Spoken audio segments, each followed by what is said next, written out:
השכר שמקבלים פה הוא שכר לא גבוה, אנשים שעובדים כאן.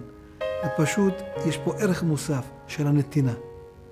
זה לא סתם עוד ארגון, זה ארגון עם נשמה. לקחת את האוכלוסייה הזאת, להתייחס אליה כאנשים רגילים. באמת, כי אנשים רגילים, לתת להם כאילו, הם לא שונים. מה שיש בחברה הם צריכים לקבל על פי היכולות שלהם. ואני אומר לך, אני מוריד את הכובע בפניהם, ואני פשוט, אני נדהם כל פעם מההתחלה. שנייה, עליזה. אם עמי חולה או ניבה חולה, אם משהו מציק להם, והיחס והתקשורת שלי ושלהם, שזה נותן לי באמת שקט נפשי. המדריכות בודקות בצניעות רבה מאוד את הגוף אם אין בו פצעים.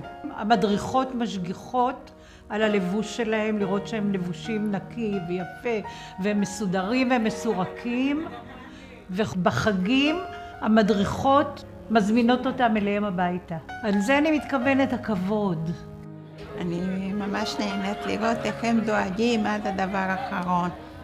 הם עושים עבודה קודש, הצוות פה בהקים חדרה. כל אחת עם לב כזה גדול. ואני אגיד לך 10 פעמים, אני חוזרת ואומרת, אני לא חושבת שיש בעוד מקום בארץ דבר כזה.